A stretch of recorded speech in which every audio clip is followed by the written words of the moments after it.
வேதம் சொல்கிறது, அவரை உண்மையாய் தேடுகிறவர்களுக்கு அவர் நல்லவராகவே இருக்கிறார். வேதத்திலே பார்த்தீர்களானால் ஆண்டவர் பெத்தானியா என்கிற அந்த கிராமத்திற்கு 2 பேருடைய வீட்டிற்கு அவர் கடந்து போனார்.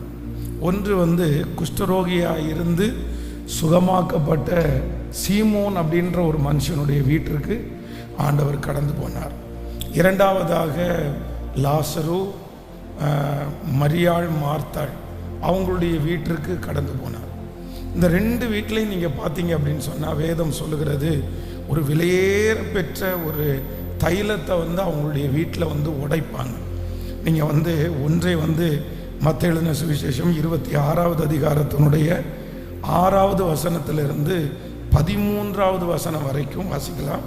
லூக்கா எழுதின சுவிசேஷம் 2ஆம் அதிகாரத்திலே 36வது அதிகாரத்தினுடைய 50வது வசனம். இந்த 2 சாப்டரை நீங்கள் பார்த்தீங்க அப்படின்னா மத்தேயு 26ஆம் அதிகாரத்தினுடைய 6வது வசனத்திலிருந்து 13ஆம் வசனம் வரைக்கும் ஆண்டவர் இயேசு பெத்தானியாவில் குஷ்டரோகியாயிருந்த சீமோன் வீட்டில் இருக்கையில் ஒரு ஸ்திரீ விலையேற பெற்ற பரிமள தைலம் உள்ள வெள்ளைக்கல் பரணியை கொண்டு அவர் போஜன பந்தி இருக்கும்போது அந்த தைலத்தை அவர் சிரசில் ஊற்றினாள்.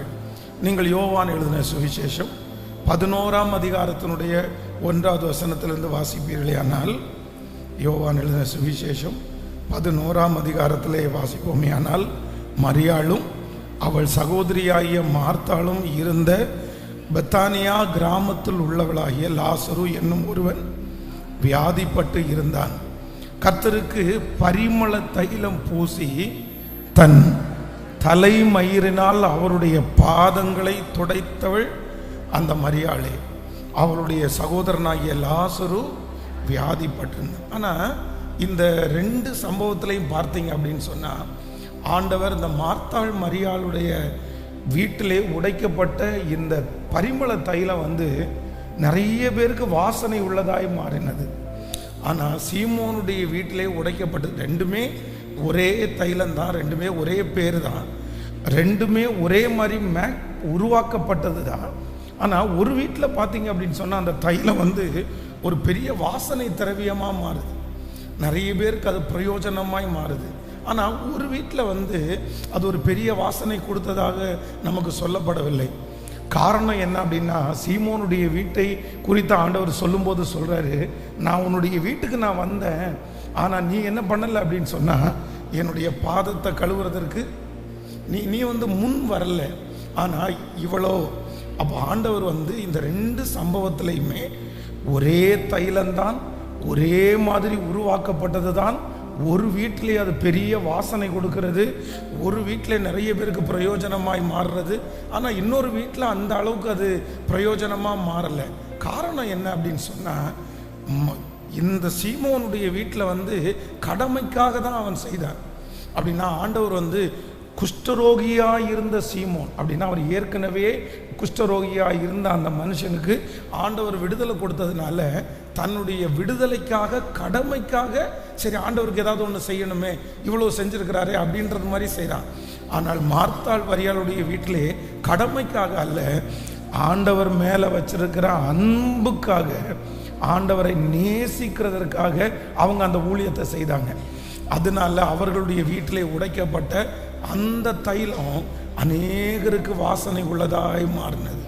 அப்போ ஆண்டவருடைய பிள்ளைகளை நம்ம எப்பொழுதுமே கடமைக்காக செய்கிறதை ஆண்டவர் எப்பவுமே விரும்பலை. நம்ம பொருள் பெருசா சின்னதா அப்படின்றத ஆண்டவர் பார்க்க மாட்டார்.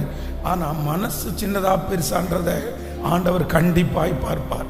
எத்தனையோ பேர் கட்டுக்கட்டான பணத்தை கொண்டு காணிக்கை பெட்டியில் போடுறாங்க.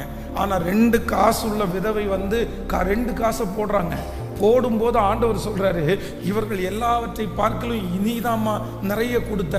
ஏன்? அவளுடைய கையில் இருக்கிற அந்த வெயிட்டை பார்த்தா, பணத்தை பார்த்தா இல்லை, அங்கே இருக்கிறவங்க எல்லாம் நிறைய பேர் கையில் இருக்கிற வெயிட்டு. ஆனால் இந்த அம்மா உன்னுடைய இருதயத்தில் தன்னுடைய ஜீவனத்திற்கு உண்டானது எல்லாவற்றையும் மனசார செலுத்தினார்.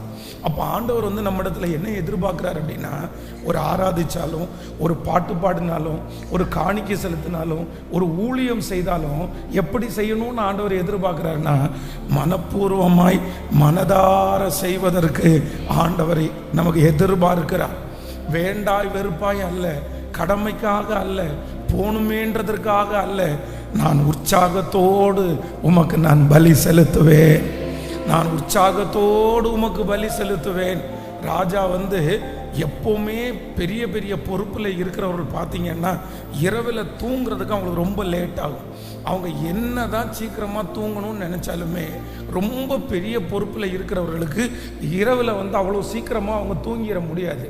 ஆனால் தாவீது சொல்லும்போது என்ன சொல்கிறார் அப்படின்னா, வீணையே விழி, சுரமண்டலமே விழியுங்கள், நான் அதிகாலமே விழித்திருப்பேன். ராஜா காலையில் எழும்பாததுனால யாரும் அவரை கேட்க போகிறது இல்லை. ராஜா காலையில் எழும்பாததுனால யாருக்கும் கணக்கு கொடுக்க வேண்டியது இல்லை. ஆனால் ராஜாவுடைய இருதயம் தூங்காமல் ஆண்டவருக்காக விழித்தே இருக்கிறது. இன்றைக்கு இந்த ஆராதனையில் நம்ம எல்லாரும் என்ன செய்யணும்னா, எதை செய்தாலும் எப்படி செய்யணும் அப்படின்னா, முழு இருதயத்தோடையே செய்யணும். எத்தனை பேர் ஆமோதிக்கிறீங்க? ஆண்டவரை, நான் எந்த ஊழியத்தை நீங்கள் செய்யலாம், ஒரு சின்ன ஊழியமாக இருக்கலாம், பெரிய ஊழியமாக இருக்கலாம், ஆனால் நான் நம்புகிறேன் நீங்கள் வந்து முழு மனசோடு செஞ்சீங்கன்னா கர்த்தர் உங்களுக்கு அதில் பலன் தராமல், கண்டிப்பாக பலன் தராமல் போகவே மாட்டார். நான் என்ன நம்புகிறேன் அப்படின்னா, சர்ச்சில் நான் இருக்கும்போது எத்தனையோ பேர் என்னோடு கூட சேர்ந்து பாய் போட்டிருக்கிறாங்க, எத்தனையோ பேர் என்னோடு கூட சேர்ந்து சேர் போட்டிருக்கிறாங்க, எத்தனையோ பேர் என்னோடு கூட சேர்ந்து பாடுபட்டுறாங்க. ஆனால் நிறைய பேர் வந்து இன்னைக்கு கிறிஸ்துவுக்குள்ளேயே இல்லை, ஆண்டவருக்குள்ளே கூட இல்லை, ஞானஸ்நான உடன்படிக்கைக்குள்ளே கூட இல்லை. காரணம் என்ன அப்படின்னா, அவங்க பாஸ்டருக்காக தான் செஞ்சாங்க, அவங்க வந்து ஏதோ ஒரு கடமைக்காக தான் செஞ்சாங்க, அவங்க கூடத்தில் இருக்கிற பையனுக்காக பொண்ணுக்காக தான் செஞ்சாங்க. ஆனால் உண்மையிலே இந்த பலிபீடத்திலிருந்து நான் சொல்கிறேன், கர்த்தருக்காக செய்தவர்களை கர்த்தர் ஒரு நாளும் வெட்கப்படுத்தவே இல்லை. ஆமென். இத்தனை பேர் ஆமோதிக்கிறீர்கள்? இன்றைக்கு ஒரு தீர்மானம் எடுங்க. நான் எதை செஞ்சாலும் ஒரு 5 நிமிஷம் ஜெபம் பண்ணுனா கூட, நான் எப்படி ஜெபம் பண்ணுவேன் அப்படின்னு சொன்னால், நான் உண்மையாக நான் ஜெபம் பண்ணுவேன். சத்தமாக ஹல்லேலூயா சேர்ந்து ஒரு சில பாடல்களை பாடி, கடந்த சில நாட்களுக்கு முன்பாக வந்து ரொம்ப ஒரு சோர்வோடு கூட அப்படியே சர்ச்சில் உட்காண்டிருக்கும் போது, ஆண்டவரே, நீர் எனக்கு செய்த நன்மைகள்லாம் ரொம்ப ஏராளம், நீ நிறைய நன்மை செஞ்சுருக்கிறீங்க, அப்படியே ஒன்றொன்னா வந்து ஆண்டவருக்கு அந்த நாள் முழுக்க நன்றி சொல்லிகிட்டே இருந்தேன். அப்போ ஆனாலும் என்னுடைய மனதுக்குள்ளே ஒரு பாரம், ஒரு கஷ்டம், அப்படியே வந்து ஒரு இறுக்கம் அப்படியே இருந்துகிட்டே இருந்துச்சு. அப்போ சாயந்தரம் வந்து ஒரு அம்மாவும் ஒரு மகளும் ஜெபிக்கிறதற்காக வந்தார்கள். அப்போ வந்து அவங்க ஒவ்வொரு பிரச்சனையாக சொன்னாங்க. பாஸ்டர், இந்த பிள்ளை வந்து +2 படிக்கும்போது அவங்க அப்பா இந்த மாதிரி இறந்துட்டாரு, அப்புறம் அதுக்கப்புறம் வந்து கடன் பிரச்சனைனால வீடை நாங்கள் விற்றுட்டோம், அதுக்கப்புறம் கோயம்புத்தூர் பட்டணத்தில் வந்து ஒரு கம்பெனியில் வேலை பார்த்தாங்க, சரி அங்கேருந்து ஒருத்தர் வந்து இந்த படிப்பு படித்தா நல்ல வேலை கிடைக்கும், நாங்கள் அந்த வேலைக்கு படிக்க போனோம். இந்த மாதிரி நஷ்டமாகி அந்த பிள்ளைக்கு வந்து இன்றைக்கி கிட்டத்தட்ட 40 வயதுக்குள்ளே ஆகிறது. ஒரே மகள் இன்னும் அவளுக்கு திருமணம் ஆகலை. அப்புறம் அந்த மகளுடைய விஷயம் முடிஞ்சோன்னா அம்மாவுடைய பிரச்சனை அவங்க எல்லாம் சொன்னாங்க. சொல்லி முடித்த உடனே கடைசியில் அவங்களுடைய காலை பார்த்தீங்கன்னா, அந்த கால் ரொம்ப வீக்கமாக இருந்துச்சு. அப்போ அவங்க சொன்னாங்க, இந்த கால் இவ்வளோ வீக்கமாக இருக்குல்ல பாஸ்டர், ஆண்டவர் வந்து இன்றைக்கி உங்கள் முன்னாடி என்னை ஜீவனோடு வச்சுருக்கிறது பெரிய விஷயம். அவங்க வீட்டில் நடந்துட்டு இருக்கும்போது, வீட்டில் அந்த ஊசி இருக்குது பாருங்களேன், ஊசி நூல், தெரியாதனமாக இவங்களுக்கே தெரியாமல் ஒரு ஊசி வந்து அவருடைய காலுக்குள்ளே இவ்வளோ பெரிய ஊசி உள்ளேயே போயிருக்கு. இவங்களுக்கு கொஞ்சம் சுகர் இருந்ததுனால காலில் வந்து இந்த ஊசி வந்து குத்தி உள்ளே போனது இவங்களுக்கு தெரியல. 2-3 நாள், கிட்டத்தட்ட 5 நாள் வந்து இவ்வளோ பெரிய ஊசி அவங்களுடைய காலுக்குள்ளே இருந்திருக்குது. அப்போ அவங்க கால் வீக்கமாக இருக்கிறத பார்த்து இந்த பொண்ணு தான் பார்த்து, மம்மி என்ன உங்களுக்கு கால் ரொம்ப வீக்கமாக இருக்குது, என்னன்னு தெரியலை, நீ போய் உடனே செக் பண்ண அப்படின்னு டாக்டர் செக் பண்ணி பார்த்தா அவ்வளோ பெரிய ஊசி வந்து அந்த காலுக்குள்ளே இருக்குது. அம்மா, உண்மையிலேயே நீ ஆராதிக்கிற கடவுள் வந்து உன்னை காப்பாற்றி இருக்கிறாருமா. ஒரு நாள் 24 மணி நேரம் ஒரு சுகரில் ஒரு மனுஷனுக்கு இவ்வளோ பெரிய ஊசி உள்ளே இருந்தாலே அவங்களுடைய உடம்பு வந்து அவனுடைய காலை எடுக்கக்கூடிய சூழ்நிலை வந்துடும். 5 நாள் இந்த ஊசி உள்ளே இருந்திருக்குது. நீ எப்படிம்மா உயிரோடு இருக்கிற, நீ எப்படிம்மா நடந்து வந்த, அப்போ அந்த ஊசியை வந்து சின்ன ஒரு ஆப்ரேஷன் பண்ணி அந்த ஊசியை வந்து வெளியே எடுத்துருக்குறாங்க. அப்போ தான் நான் நினச்சேன், ஸோ ஆண்டவர் வந்து நம்மை எவ்வளவு நன்றாய் வைத்திருக்கிறார். உங்களையும் என்னையும் ஆண்டவர் எவ்வளவு நல்லா வச்சிருக்கிறார், எவ்வளவு நல்லா வச்சிருக்கிறார். சிலருடைய வாழ்க்கையிலே சிலர் கடந்து போகிற பாடுகளில் ஒரு 15% பாடு கூட நமக்கு இல்லை, ஒரு 20% கூட நமக்கு ஆண்டவர் அனுமதிக்கவே இல்லை. இந்த உலகத்தில் நம்மை சுற்றி இருக்கிற அத்தனை பேரும் படுகிற பாடுகள் வந்து கொஞ்சம் நஞ்சம் இல்லை, கொஞ்சம் இல்லை. ஆனால் ஆண்டவர் நம்மை உண்மையிலே நம்ம சொல்ல போனோம்னா, கர்த்தர் என்ன நல்லா இல்லாமல் இல்லை, கர்த்தர் நிச்சயமா என்ன எப்படி வச்சிருக்கிறாருன்னா என்னை நன்றாய் வைத்திருக்கிறார். கைகளை உயர்த்தி எல்லாரும் சொல்லுங்க ஆண்டவருக்கு, நான் எதுக்கு ஆண்டவரை கவலைப்படணும், நான் எதுக்கு ஆண்டவரே மற்றவங்களை பார்த்து பொறாமப்படணும், நான் எதற்காக மனம் சலித்து போகணும், என்னை நீங்கள் நல்லா வச்சிருக்கிறதற்காக, என்னை நீங்கள் நல்லா வச்சிருக்கிறதற்காக முழு பலத்தோடு ஆண்டவரே என்னை நீங்கள் நன்றாய் வைத்திருக்கிறதற்காக நன்றி ஆண்டவரே, நன்றி ஆண்டவரே. நம்முடைய பாடுகள் எல்லாம் ஒரு பாடுகள் அல்ல, நம்முடைய உபத்திரவங்கள் எல்லாம் நமக்கு உபத்திரவம் அல்ல. சிலரெல்லாம் நெருக்கப்படுகிறது ஒன் பை ஒன்.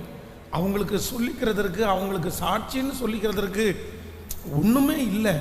ஆனால் இன்னைக்கு நம்மளை எழுப்பி விட்டாலும் சாட்சின்னு சொல்றதற்கு நமக்கு ஆயிரக்கணக்கான சாட்சிகள் நமக்கு இருக்கிறது. ஹல்லேலூயா. கரங்களை தட்டி முழு பலத்தோட கரங்களை தட்டி, நீர் வாரும் ஆண்டவரே, வல்லமையா எங்கள் மேல் இறங்கும் ஆண்டவரே, உம்முடைய மகிமையா எங்கள் மேல் இறங்கும் ஆண்டவரே. இப்பொழுது தடைகளெல்லாம் இயேசுவின் நாமத்தினால முறிக்கும்படியாய், கட்டுகள் அவிழ்க்கப்படும்படியாய், உம்மாலே கூடாத காரியம் ஒன்றும் இல்லை என்று நிரூபிப்பதற்கு இப்பொழுதே ஹல்லேலூயா. என் சத்துருக்கு முன்பாக எனக்கொரு பந்தியை ஆயத்தப்படுத்தி, என் தலையை எண்ணெயினால் அபிஷேகம் பண்ணி, என் பாத்திரத்தை நிரம்பி வழிய பண்ணுகிற தேவன் என்னோடு கூட இருக்கிறார். இந்த ஆராதனை வேளையிலே கர்த்தர் ஒரு வாக்கு கொடுக்கிறார். உன் சத்துருக்கு முன்பாக உனக்கொரு பந்தியை கர்த்தர் தனிப்பட்ட விதமாய் பர்சனலா நிறைய பேரை பார்த்து சொல்றாரு. உன் சத்துருவை பார்த்து பயப்படாதே, உன் சத்துருவை பார்த்து மனம் நொந்து போகாதே, சத்துருவை பார்த்து எதற்கு நீ பயப்பட வேண்டும்? அந்த சத்துருக்கு முன்னாடி உனக்கொன்று ஒரு பந்தியை நான் ஆயத்தப்படுத்துவேன். அவர்கள் கண்கள் பார்க்க அவர்கள் பார்த்து கொண்டிருக்கும் போது உன் பிள்ளை மேல, உங்க பிள்ளை தலை மேல ஒரு மகிமை, உங்க குடும்பத்தின் மேல ஒரு மகிமை கர்த்தர் வாக்கு கொடுக்கிறார். சத்துருக்கு முன்பாக பந்தியை ஆயத்தப்படுத்தி உன் தலையை எண்ணெயினால் அபிஷேகம். ஹல்லேலூயா. கர்த்தர் இது தீர்க்க தரிசனமாய் கொடுக்கிற வார்த்தை. சத்துருக்கு முன்னாடி நீங்கள் குறைந்து போக மாட்டீர்கள். சத்துருக்கு முன்பாக நீங்கள் ஓட போவது இல்லை. இனி சத்துருக்கள் உங்களை அவமானப்படுத்த போவது இல்லை. ஆண்டவர் வாக்கு கொடுக்கிறார். அவன் கண்ணுக்கு முன்னாடியே, தேங்க்யூ ஜீசஸ், அவங்க கண்ணுக்கு முன்னாடியே எப்படி புறக்கணிக்கப்பட்ட தாவீதை, எப்படி ஓரம் கட்டப்பட்ட தாவீதை ஆண்டவர் சத்துருக்கு முன்னாடியே கொண்டு வந்து ஆனந்த தைலத்தால் அபிஷேகம் பண்ணினாரோ, அதே போல இந்த சத்தத்தை கேட்டு கொண்டிருக்கிற உங்க வாழ்க்கையில, பிள்ளைகளுடைய வாழ்க்கையில சத்துருக்கு முன்பாக எனக்கு ஒரு பந்தி ஆயத்தப்படும். நீர் மாத்திரம் போது ஆண்டவரே. இன்றைக்கு அதிகாலை வேளையில ஆண்டவருடைய சமூகத்திலே ஒரு வாக்குத்தத்தத்திற்காக எதிர்பார்த்து இருந்த போது ஆண்டவர் இந்த வார்த்தையை ரொம்ப தெளிவா என்னோட பேசினார். சங்கீதம் 23வது சங்கீதத்தினுடைய 5வது வசனத்தை, என் சத்துருக்கு முன்பாக என் தலையை எண்ணெயினால் அபிஷேகம் பண்ணி, என் பாத்திரத்தை நிரம்பி வழிய பண்ணுகிற கர்த்தர். உங்க பாத்திரம் நிரம்பி வழியும். உங்களுடைய குறைவுகளை நிறைவாக்குவார். உன் வாசஸ்தலத்தை விசாரிக்கும் போது இனி நீ குறைவை காண மாட்டீர்கள். இது ஒரு மனுஷனுடைய வார்த்தை அல்ல, இது வானத்தையும் பூமியையும் அண்ட சராசரங்களையும் படைத்த ஆண்டவர் வாக்கு கொடுக்கிறார். இந்த மாதம் முடிகிறதற்குள்ளே உன் சத்துருக்கு முன்பாக உன் தலை உயரும், உன் குடும்பம் உயரும், உங்கள் பிள்ளையை கர்த்தர் உயர்த்துவேன் என்று கர்த்தர் திருவிளம்பற்றுகிறார். நம்புறவங்க முழு பலத்தோடு கூட நன்றி ஆண்டவரே, யெகோவாயிரே உமக்கு நன்றி, உமக்கு நன்றி, உமக்கு நன்றி. எல்லாரும் ஆராதிக்கலாமா? யெகோவாய் தந்தையாம் சொல்லுங்க சத்தமா, நீர் மாத்திரம் போதும் எனக்கு. யெகோவா சுகம் தரும் தெய்வம், தாழும் புகழால் சுகமாய். யெகோவா ஷம்மா, யெகோவா ஷம்மா, என் கூட என் தேவையெல்லாம் சந்திப்பே. இப்ப சொல்லுவோம், நீர் மாத்திரம் போதும், நீர் மாத்திரம் போதும், நீர் மாத்திரம் போதும். உங்களுடைய முழு பலத்தோட சொல்லுங்க பகலா. இந்த வார்த்தை ஆண்டவருக்கு ரொம்ப பிடிக்கும். இந்த ஆண்டு வார்த்தை ஆண்டவர் எதிர்பார்க்கிறார்.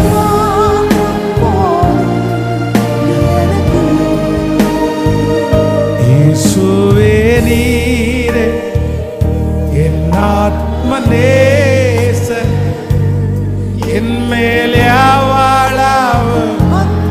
ஆமா, எங்க அப்பா கூட என்ன இவ்வளவு நேசிக்கல ஆண்டவரே, எங்க அம்மா இவ்வளவு என்ன நேசிக்கல ஆண்டவரே.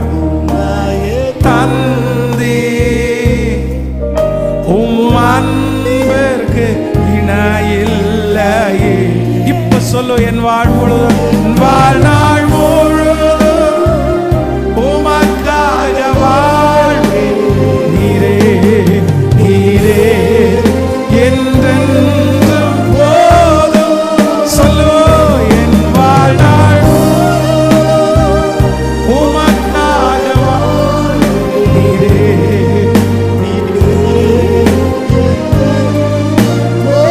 இப்ப முழு பலத்தோடு கையை உயர்த்தி, நீர்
உங்க சமூகத்துல வந்து எட்ட எட்ட எட்ட உம்மிடத்திலிருந்து பதில் மாறட்டும். நன்றி அப்பா.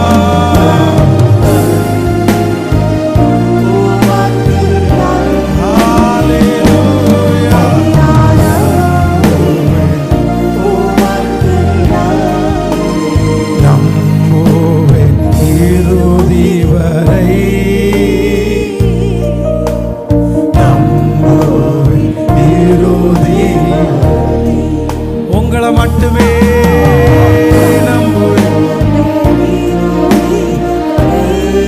என் ஓட்டத்துல நான் தனிமை இல்லை. ஹalleluya. இப்ப அப்பா பார்த்து சொல்லுங்க, என் ஓட்டத்து நான் தனிமா. நேசித்தவர் என்ன வெறுக்கல, இன்னும் என் மேல பாசம் வச்சிருக்கிற. சொல்லுங்க திரும்ப திரும்ப, என் ஓட்டத்தில். சிஸ்டர், உங்க ஓட்டத்துல நீங்க தனிமை இல்லை. பிரதர், நீங்க தனிமை இல்லை.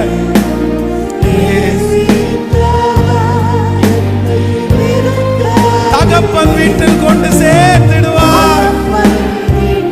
ஆமாப்பா, கர்த்தராகிய நான் வலது கரத்தை பிடிப்பேன்.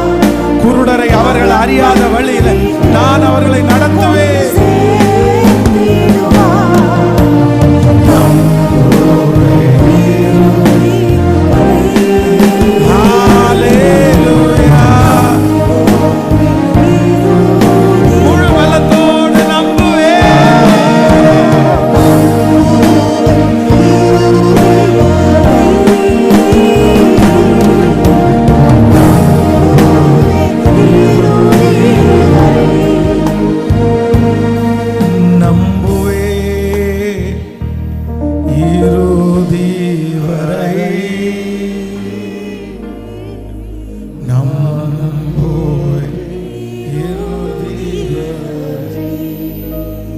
ஏதும் இல்லை என்ற கவலை இல்லை, துணையாளர் என்னை விட்டு. எத்தனை பேர் நம்புறோம்? எத்தனை பேர் நம்புறோம்?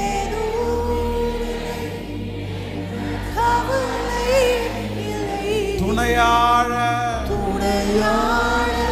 என்னை விட்டு விலகவில்லை, சொன்னதை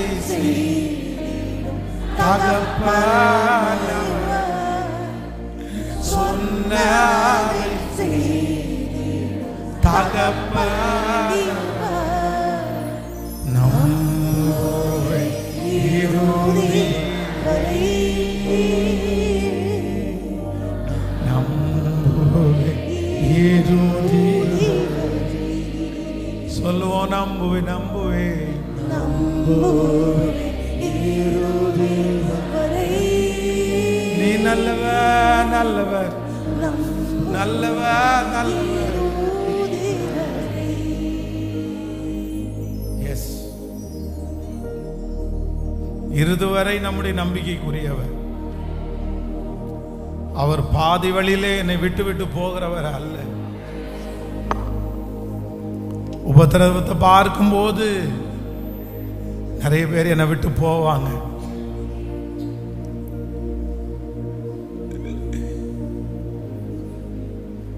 ஹல்லேலூயா. இத்தனை வருடத்துல எத்தனையோ பேர் என்னை விட்டு போயிட்டாங்க. எத்தனையோ பேர் நம்பிக்கைக்குரியவங்க எல்லாம் என்னை விட்டு போயினாங்க.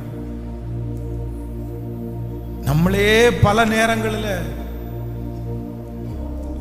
இல்லை, நான் என்ன எப்படி, ஆனால் கர்த்தராகிய ஆண்டவர் வாக்கு கொடுக்கிறார். உன் ஓட்டத்தில் உன்னை தனிமையாய் விட்டு விட்டு போகிற எத்தனை சூழ்நிலை வந்தாலும், எத்தனை நபர்கள் உன்னை தனிமையாய் உங்களை விட்டுட்டு போனாலும், பெத்த அம்மா சில நேரத்தில் தனியாக விட்டுட்டு இனி நீ பார்த்துக்கப்பா, என்னால உனக்கு எந்த சப்போர்ட்டும் பண்ண முடியாது. இதே வார்த்தையை யாரோ ஒருத்தர் உங்களை பார்த்து சொல்லலாம். சிஸ்டர், இனி எந்த சப்போர்ட்டும் என்னால பண்ண முடியாது சிஸ்டர். பிரதர், இனி என்னால உங்க வாழ்க்கையில எந்த சப்போர்ட்டுமே பண்ண முடியாது பிரதர். நீ என்னை மறந்துரு, நீ என்னை விட்டுரு. அப்பா கிட்ட இருந்து இந்த வார்த்தை வரும்னு நான் நினைக்கல பாஸ்டர். எங்க அம்மா இந்த வார்த்தையை சொல்லுவாங்கன்னு நினைக்கல. எங்க கூட பிறந்த சகோதரர்கள் இப்படி என்ன தனியா விட்டுட்டு போவாங்கன்னு நான் நினைக்கவே இல்லை. அந்த உலகத்துல இருக்கிற எத்தனை பேர் உன்னை தனியாக உங்களை விட்டுட்டு கடந்து போனாலும் கர்த்தர் மட்டும் வாக்கு கொடுக்கிறார், உன்னுடைய ஓட்டத்தில் நீ தனிமையா இல்லை. உன்னுடைய ஓட்டத்திலே நான் உன்னை தனியாய் விட்டு விட்டு கடந்து போக மாட்டேன். கர்த்தர் வாக்கு கொடுக்கிறார், நான் உன்னோடு கூட அந்த பிரச்சனையிலே வருவேன். நான் உன்னோடு கூட அந்த தேவையின் மத்தியிலே வருவேன். நான் உன்னோடு கூட அந்த பள்ளத்தாக்கிலே வருவேன். உங்கள் பிள்ளையோடு ஆண்டவர் போவார், உங்க குடும்பத்தோடு ஆண்டவர் போவார். கர்த்தர் வாக்கு கொடுக்கிறார். இந்த சூழ்நிலையிலே யார் உங்களோடு இல்லாவிட்டாலும் தேவன் வாக்கு கொடுக்கிறார், நான் உன்னோடு கூட வருவேன். உன் ஓட்டத்தில் நீ தனிமையா இல்லை மகளே. உன்னுடைய வீட்டில் நீ தனிமையா இல்லை. உன் வேலை ஸ்தலத்தில் நீ தனிமையா இல்லை. கர்த்தர் வாக்கு கொடுக்கிறார், உன்னை காப்பாற்றவும் உன்னை உற்சாகப்படுத்தவும் நான் உன்னோடு கூட இருக்கிறேன். நான் உன்னை விட்டு விலகுவதும் இல்லை, உன்னை கைவிடுவதும் இல்லை. நம்புறவங்க கரங்களை தட்டி எஸ். வெளியூர்ல இருக்கிற அந்த பிள்ளையோடு கர்த்தர் இருக்கிறார். தூரத்தில் இருக்கிற அந்த பிள்ளையோடு கர்த்தர் இருக்கிறார். இது தீர்க்க தரிசனமான வார்த்தை. கர்த்தர் வாக்கு கொடுக்கிறார், உன் ஓட்டத்தில் நீ தனியான நபர் அல்ல. கடைசியா ஒரு டைம் கைகளை உயர்த்தி சொல்ல, உண்மை நம்புறேன், என் ஓட்டத்தில் நான் தனிமை இல்லை. உங்க ஓட்டத்தில் நீங்க தனிமை இல்லை. சொல்லுங்க சொல்லுங்க, நீர் என் கூட இருக்கிறதுக்காக நன்றி ஆண்டவரே. ஓ ஹalleluya. உலகம் வேறு கையில், நீரோ அணைக்கீரி. உலகம் வேறு கையில், நீரோ. அப்படியே முடிஞ்சவங்க கையை உயர்த்தி, உமாது அணைப்பிலே அந்த வெறுப்பை. யாரோ ஒரு சிலத்துல ஆண்டவர் நேருக்கு நேர் இடைபடுகிறத பார்க்கிறேன். இந்த ஆராதனையில ஆண்டவர் தனியா பர்சனல், நான் எப்படி உன்னை கைவிடுவேன், நான் உன்னை எப்படி விட்டு விலகுவேன், என் மகளே என் மகனே, நான் உன்னை எப்படி கைவிடுவேன், நான் உன்னை எப்படி கைவிடுவேன், நான் எப்படி உன்னை தள்ளி விடுவேன். நீங்க ஆண்டவரை பார்த்து கேட்குறீங்க, ஆண்டவரே இவ எல்லாம் ஏன் நடக்கிறது? ஆண்டவரே நீர் என்னை நேசித்தீரே, ஆனால் என் கூட இருப்பீரே, ஆனால் இதெல்லாம் எப்படி ஆண்டவரே நடக்கலாம்? இதெல்லாம் ஏன் ஆண்டவரே நடக்குது? ஆனா கர்த்தர் வாக்கு கொடுக்கிறார், இல்ல நான் உன்னை கைவிடவே முடியாது. காரணம் என்னன்னா, நீ அந்நிய பிள்ளை அல்ல, நீ மாற்றான் பிள்ளை அல்ல, நீ எனக்கு சொந்த ஜனம், நீ ஏன் பிள்ளை. நீ தாயின் கற்பத்தில் உருவாகும் போதே உன் சார்பில் நான் உனக்காக நின்றேன். உன் கூட நான் இருக்கிறேன். கட்டின கணவன் கூட என் கூட இல்லையே, ஆனா கர்த்தர் வாக்கு கொடுக்கிறார், இல்ல சின்ன பிள்ளையிலிருந்து நீ எங்கு போனாலும் உன்னை இதுவரையிலும் பத்திரமாய் பாதுகாப்பாய் கொண்டு வந்தது நான். இனிமேலும் உன்னை விட்டு விலகுவதும் இல்லை, உன்னை கைவிடுவதும் இல்லை. நம்புறவங்க முழு பலத்தோடு கடைசியான வார்த்தை சொல்லு, உலகம் வேறு கையில்.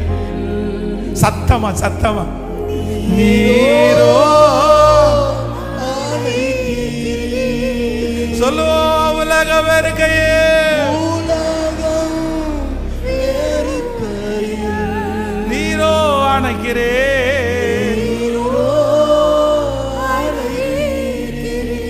உமது அணைப்பிலே, உமது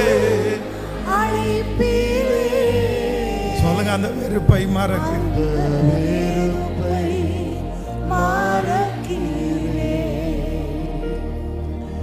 உமாதே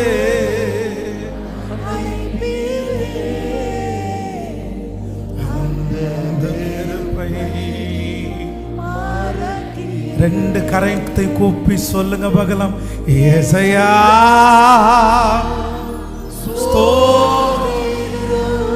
உடைய இருதயத்தின் ஆழத்தில்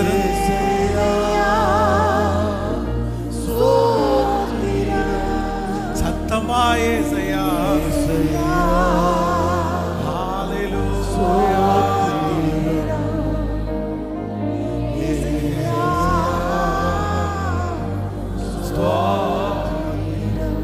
சொல்லு, ஏசையா ஏசையா